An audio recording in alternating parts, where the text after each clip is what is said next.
You're listening to the Cinemental Podcast. Shall we begin? Welcome back to the Cinemental Podcast, where we discuss mental health themes from cinema, television, and popular culture.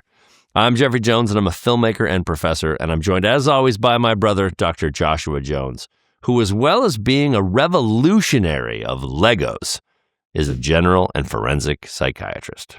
Jeff, I don't know why so many people give me crap about being a Lego enthusiast. I mean, it is really one of the best toys, one of the best materials ever for which you to express yourself. And, who cares if I construct Lego replicas of every person in my life and then make them do my bidding? I think it's perfect. I think it's perfectly healthy. Josh, I had a colonoscopy this last week, and I was surprised at the lack of sense of humor among nurses and doctors, because the nurses were like, "Oh, so how did the medicine go? Did everything come out clean?" I was like, "Yeah, everything's running clear."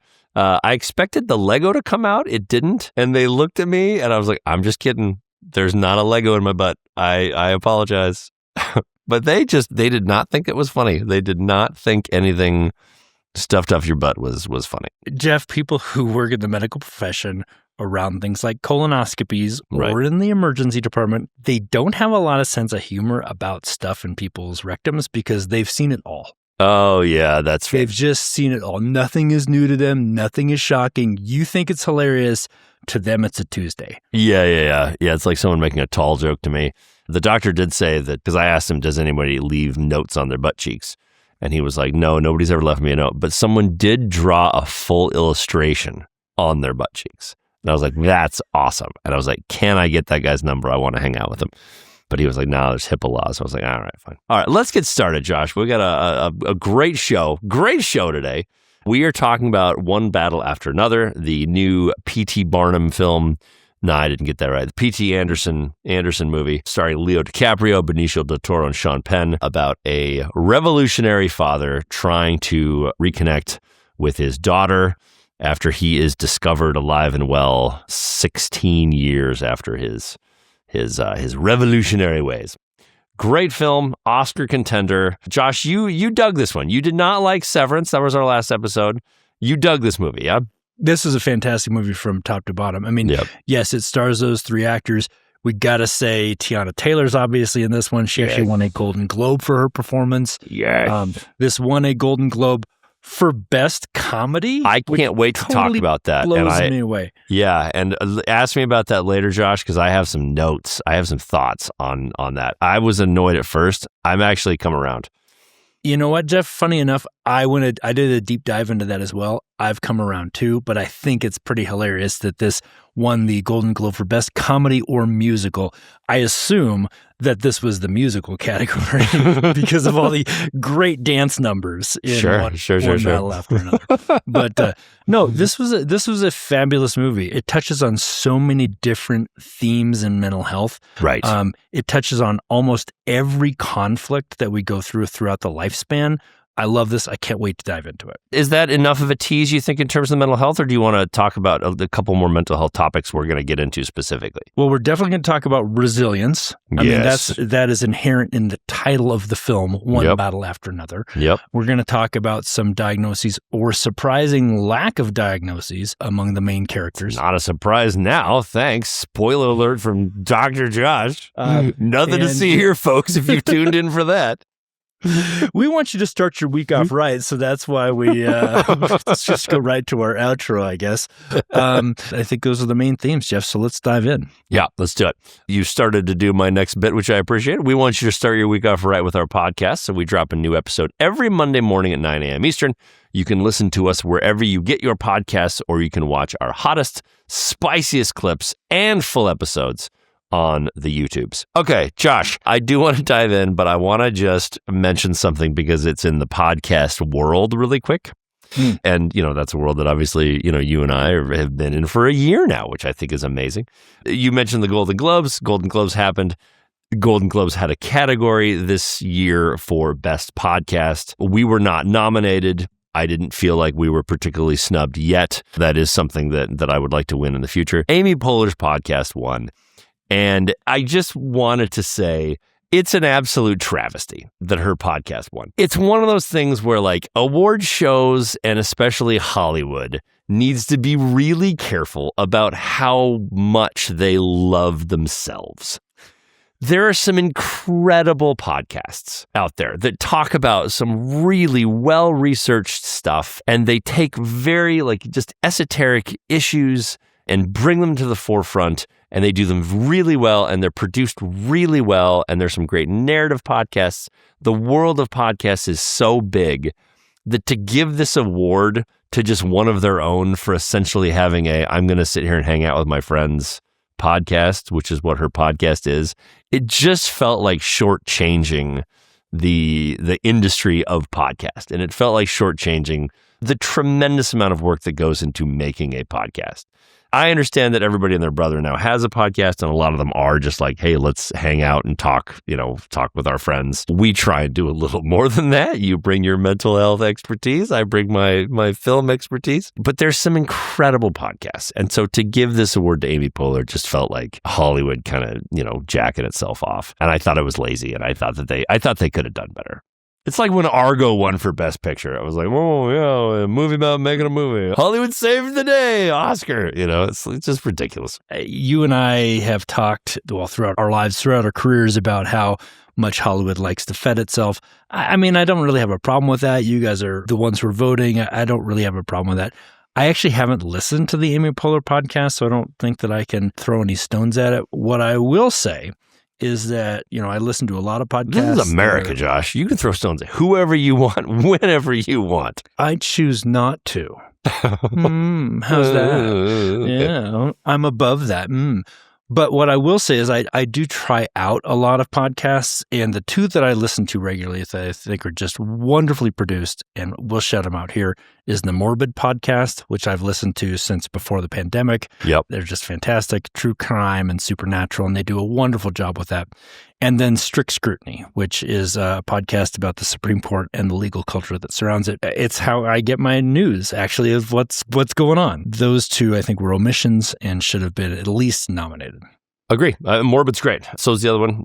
Exactly. Plenty of deserving podcasts out there. Okay, Josh, let's actually get into it. One battle after another. So One Battle After Another follows Leo DiCaprio. I think he's first Pat in the beginning of the movie, then he becomes Bob. He's a jittery, burnt-out ex-revolutionary trying to live a quiet life after his younger days, running with a far-left activist group. The French 75, is that what they were called? Yeah, the French 75. Correct. It's honestly a great name. I thought that was a great name.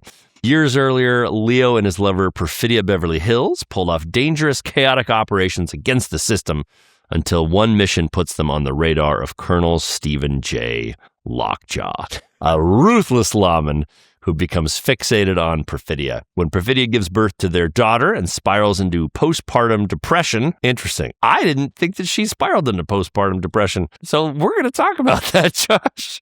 So anyway, she reacted to having a baby. She vanishes back into the underground life, leaving Pat/Bob/Leo alone to raise their child while the consequences of their old war keep creeping closer. As the years pass, Lockjaw resurfaces with a vendetta, and Leo's daughter becomes the target. The past and present collide in a paranoid sprint of betrayals, cover-ups, and violent reckoning as Leo scrambles to protect his kid from the man who never stopped hunting them and wants to erase her from his history books. What starts as a story about revolution turns into something more personal, a grim, absurd, emotional fight over legacy, parenthood, and whether you can ever really escape the battles that you used to believe in. I kind of want to start with the theme here. I want to talk about the individual characters, but I think I want to start with the theme. I'm a theme guy, and I think that the theme of this is going to go right into mental health. When I tried to think about the theme, I thought tell me if you think this is accurate. Life isn't a war that you win. It's a series of battles that you survive,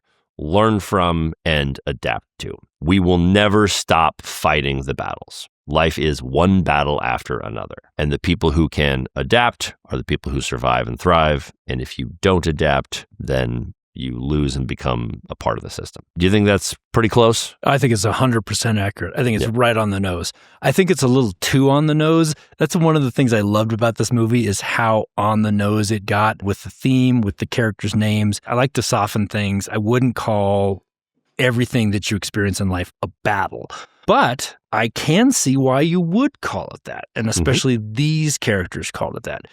Everything can be seen as a struggle. It's not. There's lots of things that happen great in life, right? And you have to choose to look at those. In these characters' world, a little darker America than we have experienced in the past. Yeah, everything felt like a battle. But what I would say from a mental health perspective, I would just turn that just a little bit and say that life is a series of one experience after another. Yeah, that's fair. Okay, so an experience after another, a battle after another. I think what we're getting at here in the mental health part that we wanted to talk about is the message of this movie to me was so powerful because it tried to tell you, in some ways, you have to embrace the fact that you will have battles or experiences through your whole life.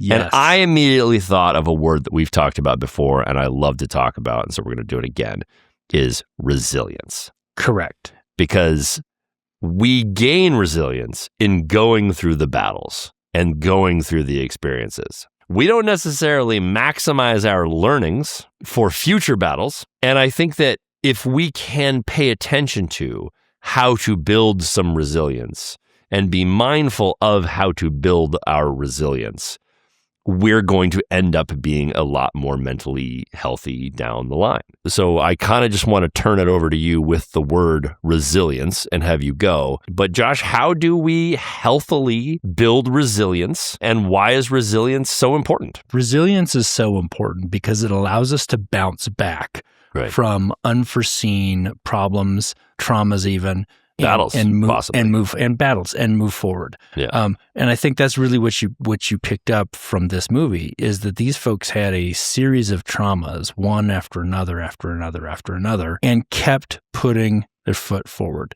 kept walking forward. Yeah, kind of. Why resilience is so important is because there is always going to be another battle. Right. There is always going to be another thing that comes in your life that you don't expect, that is not going to be wonderful, and you're going to have to figure out how to deal with it. How do you build resilience? It starts from who you're brought up by, who's coaching you about resilience, who's teaching you that every little thing is not the end of the world. Mm-hmm. Now, that's not something that everybody has control over. You don't get to pick who raises you. Every little experience that you have that you survive can help you build resilience. Now, once you get to be an adult or, an adolescent, and you can start to think for yourself, how do I start to build resilience? There are some tried and true methods to doing it. One is to have a lot of introspection. Actually look at what has worked for you, figure out how do I do that more? How do I identify early that a trauma or a bad thing's happening to me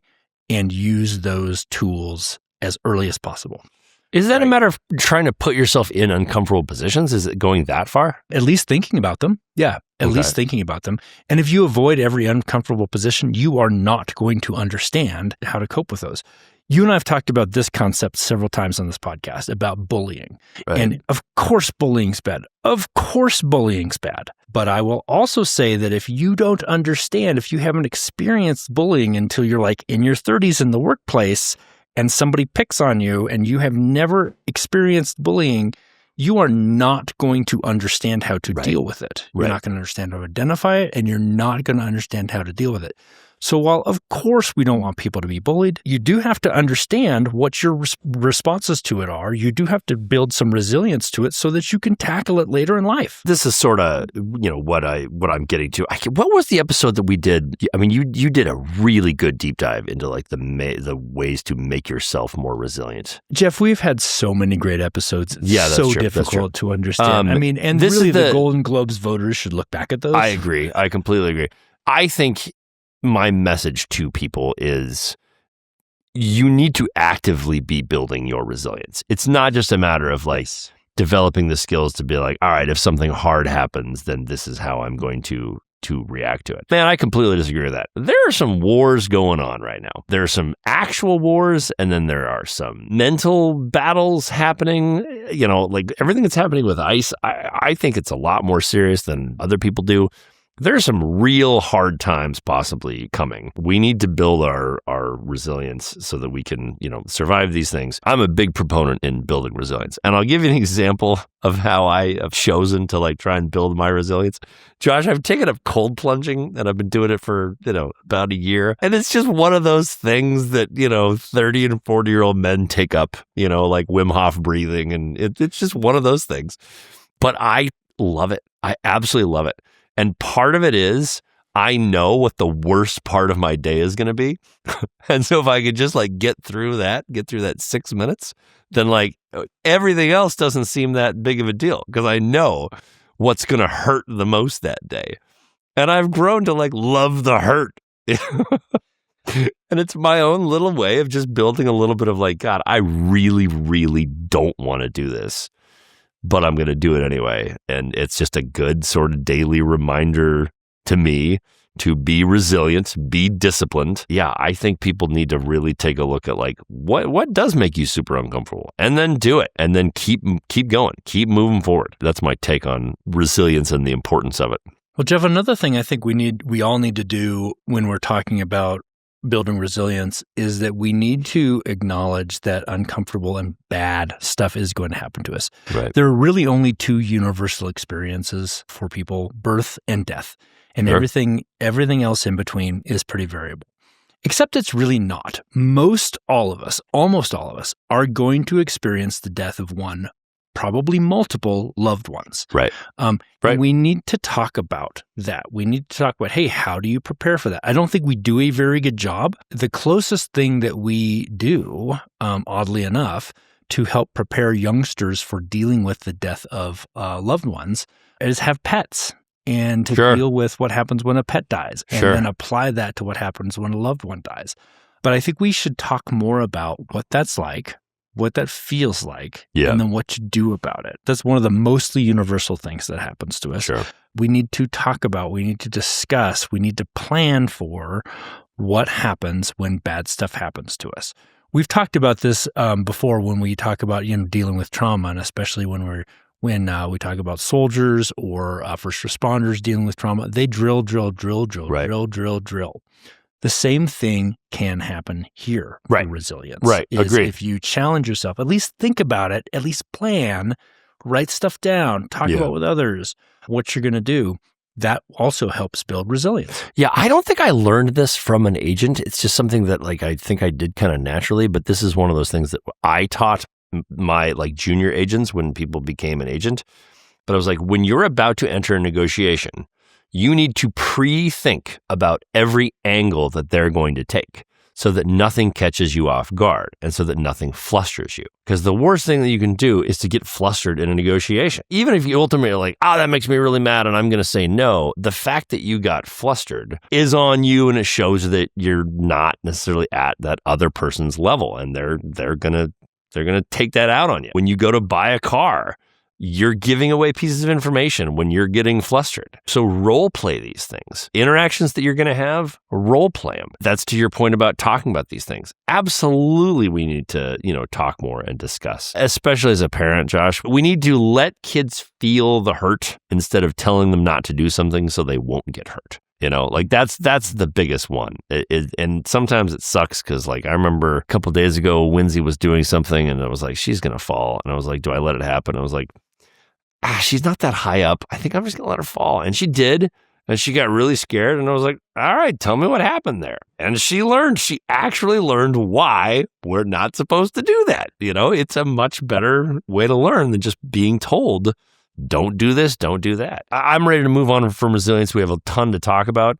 Yeah. But I think my biggest thing is embrace it, talk about it, like Josh said, and train yourself. Yep. Make yourself uncomfortable every day. Think about something you can do that will make you uncomfortable that day, and you'll be oh, hey, I survived that. I survived that uncomfortable thing. I wonder what else I can survive. I think that's hugely important.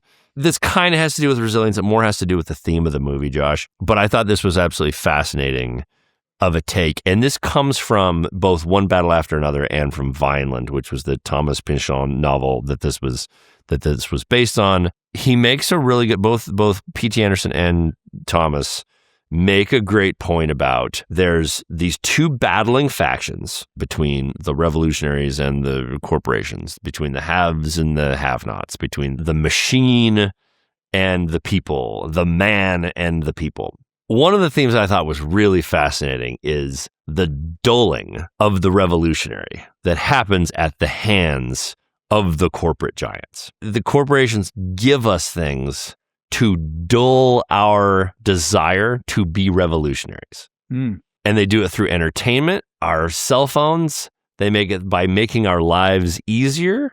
And in a way, they're untraining our resilience so that they don't have to deal with us being revolutionaries. And that's sort of one of the themes. And I thought that their use of the Gil Scott-Heron poem, "The Revolution Will Not Be Televised," is so incredibly important to pay attention to now.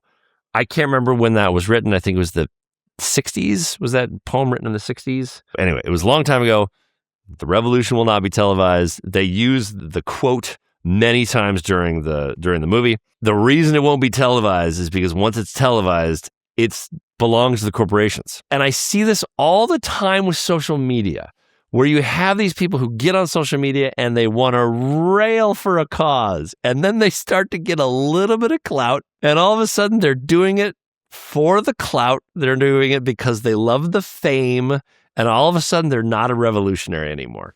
And there's nothing that disappoints me more than somebody being like, "I'm a revolutionary. I'm going to fight for this. But also come get ready for me for the day and drink my Nescafe." It's like, fuck, man. Yeah. But it goes back to the revolution will not be televised. If you're getting on these platforms and trying to get clout as a revolutionary, that's not where it's at. It's in the streets of Minneapolis.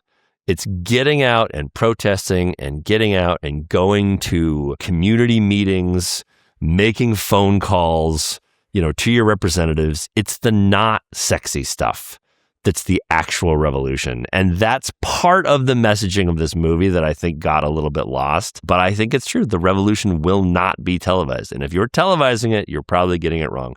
Hey, look at Jeff looking at himself in the mirror. We're televising this right now. But I thought that was a really cool message of the movie I wanted to talk about. Well, we're also not pretending that we're revolutionaries. I mean, we're two brothers trying to do a mental health podcast to our 200 subscribers. Right. But to your point, we crossed over 900 on YouTube, Josh. I'm very proud of that. We're almost at 1,000, baby. To your point, Jeff, about the revolution will not be televised, my absolute favorite example of this is when one of the most revolutionary bands of my generation, Rage Against the Machine, sure, we're raging, Jeff, also produced the entire Godzilla soundtrack. Look, I get it. I get why you did it. I really still to this day want a Rage Against the Machine Christmas album. On Dasher, on Dancer, on Prancer. Santa Claus is coming. That's right. Santa Claus the oppressor. So please Rage Against the Machine. Tom Morello, please do that. I'm sure Tom Morello listens to our podcast every week. I'm going to send it to him. Yeah, okay. And we'll go from there. All right. So I think we've kind of drummed theme to death and that part of it to death. Josh, let's get into some diagnoses. As I'm very curious, one of the things I love about P.T. Anderson movies is he dives deep into character. Yeah. And these were some incredible characters. So let's talk about diagnoses. Give me a diagnosis for Lockjaw. Let's start with Lockjaw first, the white supremacist played by Sean Penn. Sean Penn did an incredible job with Sergeant Lockjaw, General Lockjaw, whatever he was. Colonel, but that's Colonel Lockjaw. No, look, to the military guys we're watching, it's important. To Lockjaw, he's a piece of shit. Don't really care. But yes, rank is important, and it means something. He was a fascinating character. Mm-hmm. Josh, what is his diagnosis? Well, Jeff, we sure don't like him. He's definitely a bad guy, sure, right? Sure. But here's the crazy thing. He doesn't have a mental health diagnosis from my perspective. I mean, you want to say that he has antisocial personality disorder, and he does some antisocial acts. But he also does them within the constraints of his and within the permission of his military organization. Okay. So Is he a racist piece of shit? Absolutely. Is racism a mental illness? Oh, it's not. That's it's not. so... It's a social construct. It's a social construct. Right. Not a mental illness. So for all his terrible things, right, he doesn't really meet criteria for having a mental illness. Isn't that wild? That is wild. That is wild. So you use these words all the time, and they're so cool and they're so powerful that I enjoy using them as well. But you talk about how something becomes an issue. Yeah. Yes. Something becomes an issue or something becomes a disorder when it infringes on another person's ability to function, or when it infringes on your ability to function. Even if you're doing it as part of the military, isn't it still infringing on someone's ability to function if you're locking up people for racist reasons or you're killing people for racist reasons? Can't we still say that's a disorder? These people who go seek out that job that allows them to do that, don't they have a disorder? The answer is maybe. And I know you hate that, but you've got to look at it at an individualized perspective. If somebody goes and joins an organization that is clearly focused, for instance, let's go way back. Let's take the Nazis and their brown shirts, right? This was this paramilitary organization that millions of Germans joined that did horrible, racist, violent things. Right. You can't, just on the basis of them joining that organization, say each individual had antisocial personality disorder or was a sociopath. There could be many other reasons for someone joining an organization like that. And even doing antisocial acts doesn't make you psychologically a sociopath. Okay. There's lots of other social inputs, social influences about why you do those things. And the permissiveness of the social construct that you're in allows you to do those things and have them not be outside the social norms. It's so funny. I know it's wild, right? I think most people want the answer to be, we can see what's wrong with your brain on a scan. Yeah. We can see racism. We can see schizophrenia. We can see all of these things. Well, racism and schizophrenia, I understand. They shouldn't even be in the same breath. But Josh, I'm talking about like normal. Like we should be able to see, like if you're the type of person who's prone to racism or prone to these things that we just do not like, we should be able to see that on a brain scan. I think that that's the way that most people sort of think. And it's really troubling that it's not. I think a lot of people would like there to be a pill we could take to make people less hateful, and think of it as like, you must be mentally unwell if you're hateful. And it sounds like what you're saying is, from a psychiatry perspective, you're not necessarily unwell if you're a racist piece of shit. Yeah. That's tough. Yeah. It's tough. It's tough. It's a tough pill to swallow. Yeah. But it's true. Yeah. But it's true. Okay. What about, though, because I thought this was a fascinating part of Lockjaw's character. What about his hypocrisy, where he's clearly a racist, but he loves Perfidia? Yeah. So Jeff, hypocrisy, also not a mental illness. Right. It is, pretty rampant. A lot of people do say one thing and then do another. This gets to the power of social pressure, right? It may reinforce something that you believe so that you show that you believe it a little more. Right. It may suggest to you that maybe something you don't believe but aren't totally against, you can go ahead and portray publicly so that you belong. One of the things we know about Lockjaw is, yes, he's racist, but he also really, really wants to belong, right? So he really wants to belong to this secret society, the Christmas Adventurers Club. Fabulous name for a horrible organization. Totally. Correct me if I'm wrong. We see this a lot with homosexuality, right? With people being like, "No, I'm totally against gay rights. Gay people are terrible, and it's against my religion." There's so much religious pressure for people who this is what happened with the priests. With a lot of priests, it's like, "No, this is terrible, terrible." But the entire time inside them, they're feeling a certain way that they hate that they're feeling. Yeah. And so they rail against it on the outside, even though they're struggling with it on the inside, right?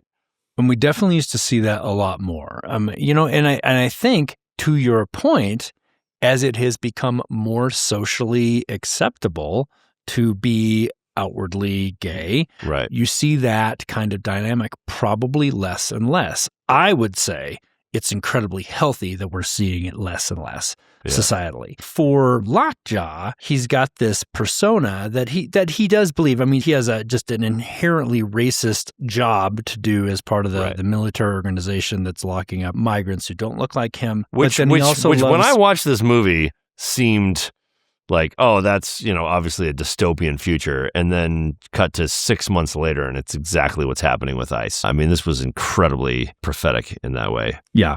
With how quickly we devolved into having that kind of system. Yeah. I agree. But in terms of his relationship with Perfidia, he says he loves her. I don't know if it's real love or not. It certainly seems like it's a different kind of psychosexual attraction, but he's definitely attracted to her despite or because she's black. That's not really ever explained or explored, but it's certainly against his persona. It really gets down to the fact, Jeff, that you like what you like. Right. There is some hardwiring that we don't totally understand. Yeah. Around sexual attraction, around sensual attraction, that it's very difficult, if not impossible, to change. And so you like what you like. So it's not the first person to touch your wee-wee is the gender that you fall in love with? No. Is that a theory anyone has? It looks like it's a theory you have. No, it's absolutely not. It's absolutely not. But I have thought about like how funny it would be if that was the answer. It was like, you just do, woo, hey, and then it's like, oh, that's what I'm into now. It's like, that's how we unlock that part. It's like if all of a sudden I saw it on the cover of the New York Times, science has proven that the first person to touch your wee-wee is like I'd be like, yeah, that makes sense. No, but we do. Not surprised. There are lots and lots and lots of examples of people who don't get exposed to a particular sexual or sensual act or image or whatever until later in life. And they go, oh my God, that's what I'm into. Right. Through hardwiring, soft wiring, somewhere in between, it's not totally clear. Yeah. We don't really, I think we kind of lay on our expectations that, maybe in Lockjaw's world, being with a black woman is a kink. We don't really know that. I think we project that. The movie doesn't actually give us that. I think he's more... It's funny. In all this I think he's more turned it, on by the violence of it. Well, that's what I was going to say, is that like, I don't even know if it's that he loves black. I think he thinks he loves black women because he's attracted to Perfidia. But I think what he's actually attracted to is that someone took his power away. Yeah. Her violence, all of a sudden she walked in exactly and took his gun, took his hat, and all of a sudden he felt powerless and like somebody made him feel that way. He's like, oh, that's really hot. It'd be really interesting if we could like somehow get that brain scan of someone who's into feet. As a kink, that one makes no sense, but it'd be so curious if it's like, here's the brain scan that's going to show that this person's going to be into feet and have a foot fetish. That'd be fascinating. It's really interesting you say that, Jeff, because the phrase you just said was, be interesting to see the brain scan of somebody who's into feet, because that one doesn't make any sense. That one doesn't make any sense to you. No, I know, because I don't have the right brain scan. That's the really interesting thing about that we know about sexual attraction, about sexual interests, is that for some people the salience of it is so powerful, and for others it's like, this does literally nothing for me. Right.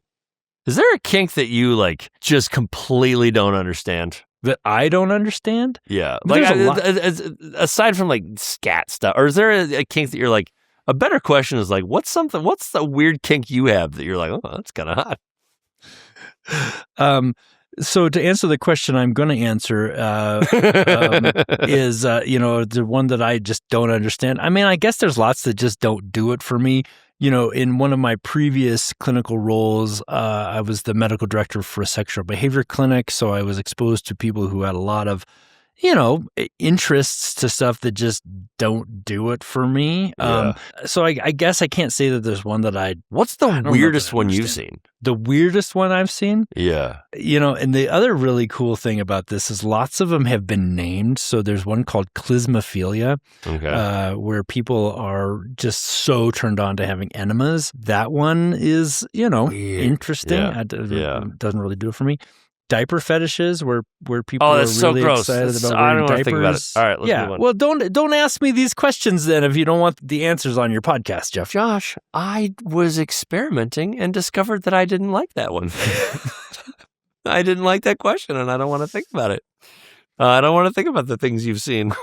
I think the really important thing to know about what some people will call kinks and what we just, call sexual interests is that really, unless they're infringing on other people's rights, Right. there's no real evidence that any of these are harmful or psychologically destructive. Right. As long as it's not infringing on someone's rights. That's the key.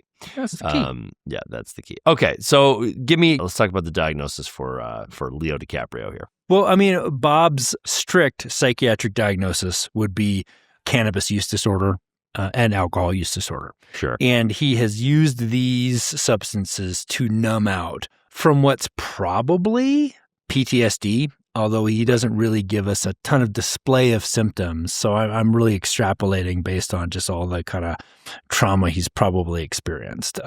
So for Bob, it's really about the substances that he's numbing himself out with. And he really can't stop. Yeah, but why? Why? Well, yeah, because I think that's the interesting part is because this gets back to theme a little bit, Josh, which is always the most fascinating thing to me. So Lockjaw never stops fighting. He's fighting one battle after another. Lockjaw is always fighting one battle after another. Bob stops fighting. Yeah. Bob does get corrupted to the point where it makes him a bad father. He just wanted to stop all of it once he had a daughter. And it's like a revolutionary is not going to stop. It's like we had a kid. What does that have to do with overthrowing the government? What does that have to do with anything? But Bob was like, we have a family now. Like, we can't do this stuff anymore. For him, he was a hobbyist revolutionary is how I think some might look at it. And then obviously losing your wife like that has got to be traumatic. Having her essentially murder somebody and then turn on friends, like she was considered a rat. That ruined him. That crushed him. Sure. I know he's, smoking a lot of cannabis and drinking, but there's got to be some paying attention to why he has those disorders. Well, I think within the context of the movie, you're absolutely right. To stick with the theme, you're absolutely right. In the real world, when we're looking at these conditions, cannabis use disorder, alcohol use disorder, any of the substance use disorders, there sometimes isn't a why. And this is one of the things that people get really hung up on is, well, you must be, quote, self-medicating with these substances. And I think Bob probably was. But when you're looking in the real world issue of how do we help people with these conditions, spending all your time trying to figure out, well, what's the underlying condition? What are you hiding from, et cetera, et cetera, et cetera, doesn't do service to the fact that these substances interact with the reward, the dopamine circuits, the reward circuits in your brain, and become conditions unto themselves that can be treated with medication, with counseling, with a lot of behavioral, a lot of behavioral change on yourself. So I hear you in that we really want to know what this is for Bob. For our listeners, I really want them to know that you don't necessarily need to find, quote, an underlying condition to say, I've got a problem with drugs and alcohol. I need to do something about it. Does that make sense? Of course it does. I just, we're at the crossroads of film and mental health. The conversation about Bob is very... is the most interesting thing to me. Yeah, so getting right back to that, Bob's numbing himself out, right? One battle after another is too tough for Bob. He's numbing himself out. Right. My favorite character was not Sean Penn or, Colonel Lockjaw. It was Sensei. Yeah. I love Sensei, and I love Benicio del Toro. He was incredible. Here's a guy who's, in my mind, kind of like Bob, who was never done fighting. And he fought with a grace and with a peace. But he was like, yeah, we kind of got like a Harriet Tubman situation going on in my house. It's like he's helping everybody. He's like the town leader. He's carrying everybody's emotional weight. He is truly fighting one battle after another. He doesn't have the privilege that Leonardo DiCaprio does of being white. He's living in a sanctuary city because he's helping people who look like him have sanctuary. He's not doing because he's just hiding out from his past. He's living every moment of his life fighting this one battle after another and doing it with so much grace. I was blown away by that character, and I thought that to get back to, our conversation earlier about resilience, here's also a man who's constantly training his body and his mind to be able to continue that resilience. Yes. To be able to function, along with all of that.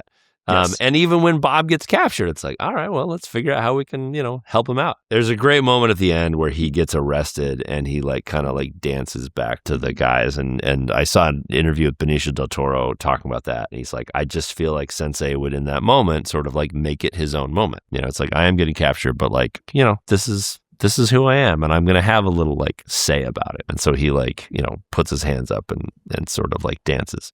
And it's his last little way of fighting the man. And it's you can't really ever control me. I love that character. I love that character so much. Well, I'm glad you brought him up, Jeff, because I think he was the most resilient character in the entire movie. Yeah. He'd seen some shit. Yeah. Right? I mean, his whole and yet had a lot of network. respect for Bob. He was like, you're a bad hombre, Bob. Yeah. His whole network. Yeah. That he built up, that didn't come from nowhere. That didn't spring up overnight. That sprang up from decades of this. Yeah, he was great. Yeah. I'm going to admit something here. I don't know enough about sanctuary cities. Is that city what a sanctuary city looks like? Because I just think of sanctuary cities being massive cities where they're we're willing to take people who are fleeing ICE. So the definition of a sanctuary city is a municipality that will not or has chosen not to completely cooperate with the state or the federal government. Right. So, that's probably what a sanctuary city looks like. Yeah. The city's called Backton Cross in the movie. It's probably modeled on a city in Northern California called Eureka, which is, I don't know that they Wairika, by the way. It's not Eureka, it's Wairika. No, there's actually two. This one's actually Eureka, the one in Humboldt County. There's another one called Wairika, and that's a much smaller one that's north. Oh, well, then never mind. I apologize. So there you go. You know more than I do, clearly, about that particular topic. Yeah. Zizix, also one of my favorite Northern California cities.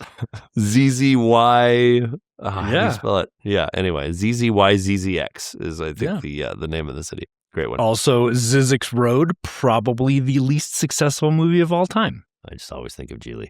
No. Look up Zizix Road. It's a fabulous tale. I love it. Of filmmaking. Let's talk about Perfidia for a second. Does Perfidia have postpartum? That was a really interesting thing about my obviously not written by me plot summary that I plugged in at the last second. Yeah, I think she does. She does have postpartum. This is like a minute of the movie, but they do it very well. They talk about how, we overhear her having a conversation about she has no connection with the baby. She feels like she's lost. Oh, blah. interesting. Yeah. So I think that's probably a pretty good call out. It also fits in with her character and her personality. She probably has a personality disorder. We would probably say she's in the cluster B personality disorder of narcissistic or borderline or antisocial. Sure. I don't have a ton of data to support that, but she kind of fits in that and that was area. The part that people called out as being problematic was, people who watched this movie and Perfidia was essentially just a 60s blaxploitation character. Where she was I think so too. Over-sexualized, over-aggressive, the angry black woman who's over-sexualized, which I certainly agree with. I see the point that they're trying to make. I wish that character could have gone deeper. We just didn't spend a lot of time with her. But I also don't think that necessarily doesn't track with being a revolutionary. I don't think that who she was doesn't track with someone who is a revolutionary. I thought that was a very fair criticism of that character. But even with that being kind of who the character was, that actress crushed it. Yeah. She was great. She did. I think if you do a deep dive into what some of these revolutionary groups that were operating in California in the late 60s and early 70s were like, there was a lot of drugs, there was a lot of sex, there was a lot of, obviously antisocial behavior. I hear that criticism. I don't necessarily think it's fair. Fair to criticize what? That, her character was just blaxploitation. But as you said, it may fit with a revolutionary. I think that we have a lot of evidence that it might. Right. Yeah. That being said, Hollywood still does need to dig deeper and not be like, oh, this fits, therefore it's okay. We have work to do to undo some of these stereotypes that we have created. Sure. That's why anytime it's it is a fair criticism and it's worthy of being discussed. We do have some paying of the piper to do in terms of sort of reversing the effects we've had on cultural beliefs, et cetera, et cetera. Sure, while all that's true, Teyana Taylor took the role that was given her and played it to the hilt, won a Golden Globe for it. Man. Yeah, she I just mean, crushed it. that's all you can do is you get a role and you do your absolute best. And she crushed it. You know, it's like she did her job. She just did her job. And I thought that like this movie was just cast perfectly beginning to end. I don't think anybody could have been cast better. The whole movie was just incredible. Tony Goldwyn was great. I mean, he can be a good guy. He can be a bad guy. He played an awesome racist. Yeah. He was great. And like casting against type and having that fixer be a guy who's just kind of like not a super tough guy. It wasn't like a reacher type of character. He was just like, a guy with a fast car and a gun. and he was awesome too. Like it just, yeah, so much about this movie was so good. I always like to have like my screenwriting lesson of the movie. And I was thinking about what to do for One Battle After Another because there's just so much good stuff that you could talk about. But I want to talk about like what makes a great director. Because Paul Thomas Anderson is a fantastic, one of the best directors. But what does that mean? Is it that you make a movie that's beloved and now all of a sudden you're a great director? That's not what it is. So much of being a great director, and obviously this is, a bit subjective, is the artistic element, but the logistical element. Oh, okay. We talk about Teyana Taylor. She's given a role and she crushes it. That's the actor's job. It looked incredible. That's the cinematographer's job. The score was incredible. That was the composer's job. The director's job is to bring all these pieces together in harmony. Yeah. And to have the vision for them in the first place. To tell the composer, I want it to sound like this so that it's going to highlight the acting that Teyana is going to do. I want to shoot it this way and make it look like this so that when the editor gets it, it's going to be able to cut together with this incredible looking transition. And so the director's job is to be almost an expert at every single role that you see in a movie and be able to tell, your actors like, I didn't quite feel your performance. Here's how to make it land even better. Here's an idea of how to pick up a pen that's more interesting and true to your character than what you thought. It's very few directors have the ability to be the logistical masters that it takes to be a truly great director. I didn't love Licorice Pizza. I didn't love The Master. I loved There Will Be Blood. But Licorice Pizza and The Master were still incredible feats of cinema. They were really well directed. When we think about what is a great director, that's what a great director is. It's someone who can bring all the pieces together in this really advanced harmony. Jeff, is it fair to say for those of us who aren't in Hollywood, but, do have jobs and are in business, is it fair to say that the director is the CEO of the film? Not necessarily, because I think that the CEO is more of the producer. The CEO is more of like the money person. It's keeping the business kind of like funded. I don't know that there's a good business comparison. Composer might be one that people can understand, like when you're composing a symphony and you're paying attention to the way that all the different things sound together. Steve Jobs made a really good point of this where he's like, I don't do the code. I'm the composer. I'm the guy who's like telling everybody what to do so that it all sounds incredible. I mean, that's a director, but then a director also directs the composer. I don't know that there's a great metaphor for it. Okay. When I talk to, kind of normies about like, is this a great movie or not? And people are like, this movie sucked and the directing sucked. I'm like, you're entitled to your opinion. I cannot tell you that your opinion is wrong. But I bet your opinion is wrong. But I bet if you thought about it in a different way, you could dive a little bit deeper and tell me why you think it sucked. Yeah. Et cetera, et cetera. Tarantino movies never suck. I did not like The Hateful Eight, but it was still an incredibly well-directed film. And, I will see a really poorly directed movie that might have just like, the actor did something incredible and people are like, oh, that was a great movie. I'm like, okay, but it wasn't well-directed. Like it can still be like beloved and not well directed. It can be not liked at all and a beautiful, perfect film. One Battle After Another lost $100 million. That doesn't mean that it was a bad movie. This was a fantastic movie from a director who's at the top of his craft. It's the artistic and the logistical and being a master of logistics and art is what makes someone a fantastic director. Wow, that's awesome. Yeah, that's just something to think about. That's my film lesson for the day. Josh, last thing, and then we'll go into our top 5 of the week. You mentioned at the beginning, and I thought this was interesting. This got nominated for Best Comedy, and it won for Best Comedy. And on the face, that's ridiculous, because this wasn't a comedy. This is obviously a drama. But then in watching it again for the podcast, this was a comedy. This absolutely was a comedy because it's parodying the alt-right and alt-left. It's parodying Antifa and the KKK. Yeah. And there was a moment where I was like, all right, I see why this is a comedy. It's not that there are jokes.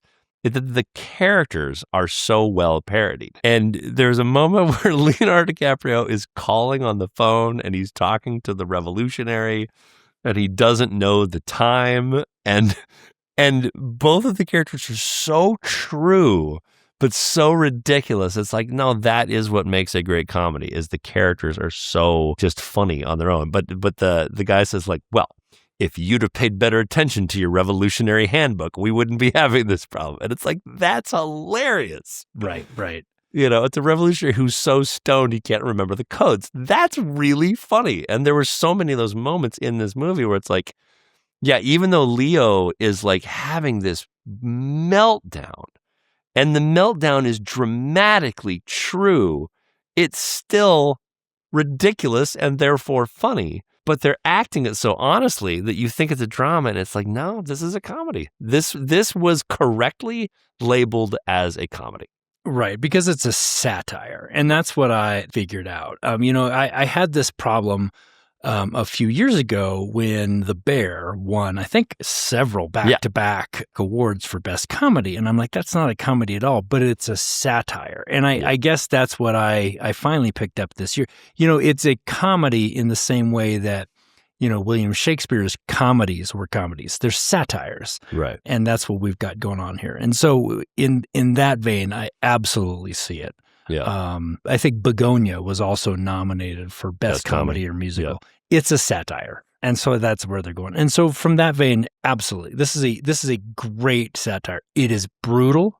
Yeah. It is bloody. It is uncomfortable, but it is at its core a satirical comedy. Yeah. If we had more time, I would want to get into the daughter. But I loved the turn. I love that final scene where they're going over the hills. I think that that's a great metaphor of her learning, like at some point you have to stop and fight the battle, and she like stops the car.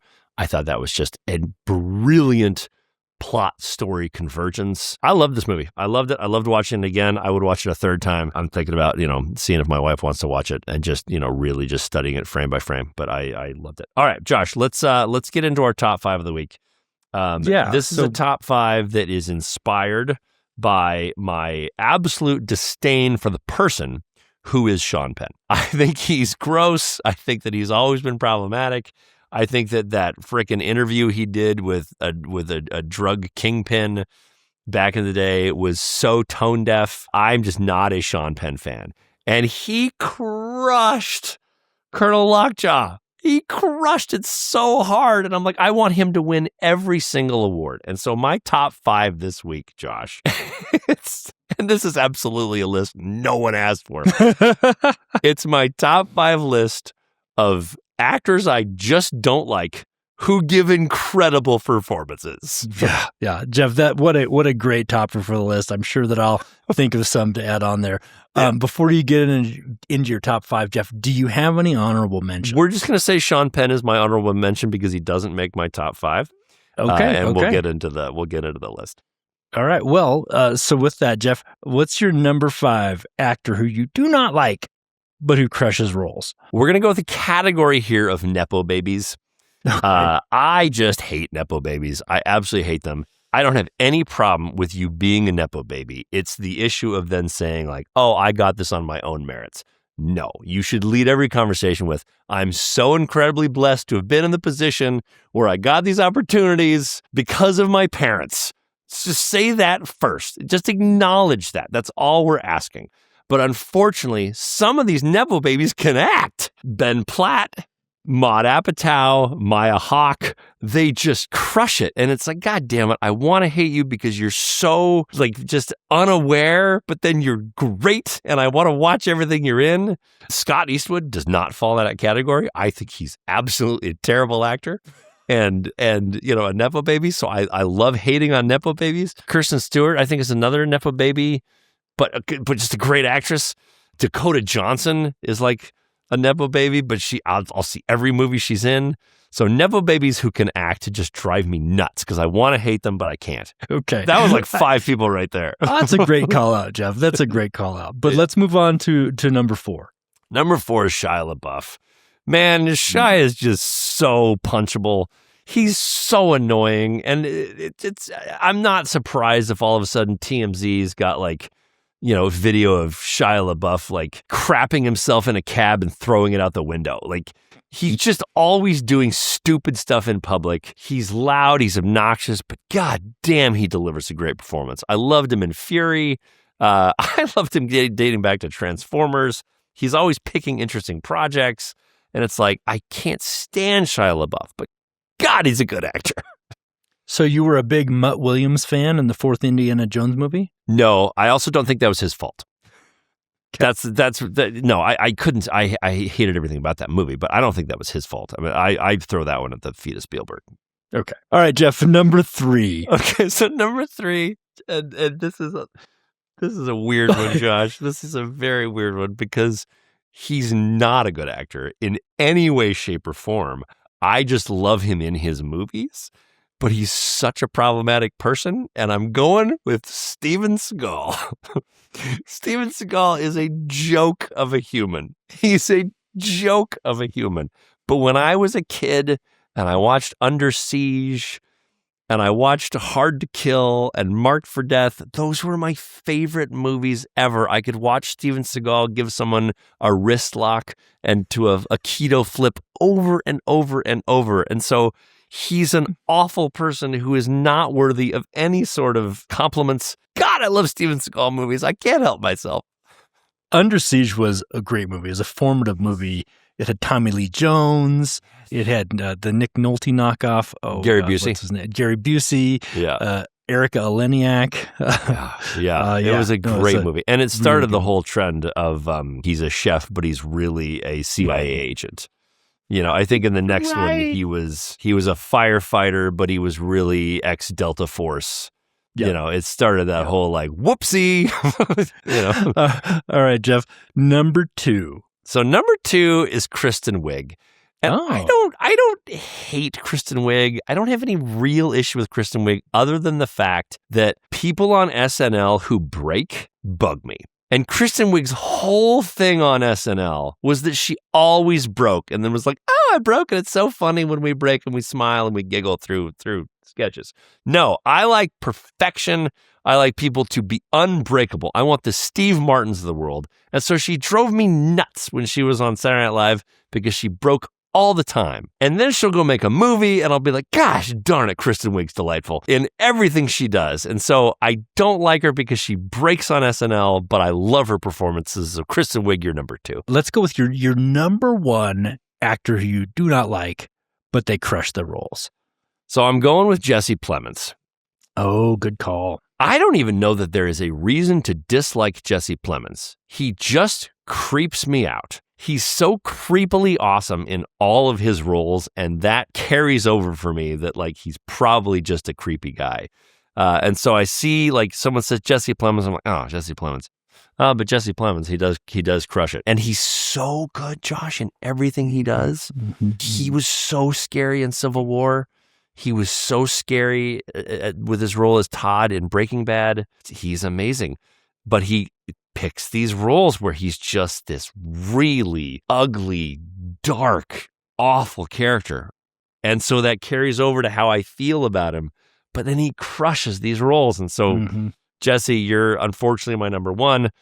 I've met your wife, Humpty Dunsty, a couple times around town. She's absolutely delightful. That's my name for her. Kirsten Dunst. She's one of the most lovely human beings in the world. So I only imagine that you're a decent guy, but your roles transcend for me. So Josh, that's my top 5. That's a good top 5. I am going to take issue with your problem with folks breaking on SNL. Sure. I think at times it can be the funniest part. And I get, if you do it too much, you're like, okay, not very Well, that's what I'm saying. That's what I'm saying. She did it as a way to make the thing funny. And it's like, don't do that. Like, the Beavis and Butthead sketch last year. Oh my God. Where, I can't remember her name, but she never breaks. But she looked back and saw Ryan Gosling as Beavis and just fully broke. And that was a hilarious moment. Yep. But she never breaks. She earned that. Kristen Wiig is just like, oh. Yes. The Kate McKinnon alien abduction scenes where everybody breaks because Kate McKinnon is over the top. That's what I'm saying. Yeah, the Steve Martin penis beauty cream back in the day.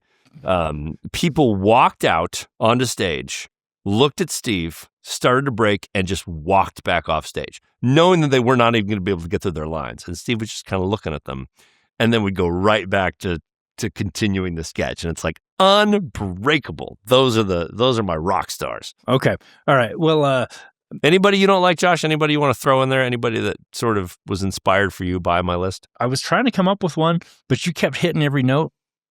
We're going to leave it at that. You didn't want to go with Bill Cosby or Kevin Spacey? We were trying to not do too problematic. Yeah. All right. Okay. Thanks as always for watching and listening to Cinemental and our coverage of one battle after another. If you like this episode, please subscribe anywhere you get your podcasts. You can also watch clips of Cinemental on YouTube, where we'd love to hear what you would like us to cover next. You can also watch my companion series, The One Thing, where I take a deeper dive into screenwriting, both available on the Large and in Charge channel on YouTube. This has been a Large and in Charge production. For Josh Jones, I am Jeff Jones. And a special shout out as well to our editor, David Haverty, who is behind the scenes but does some incredible work with our clips. With all of us, we'll see you next week.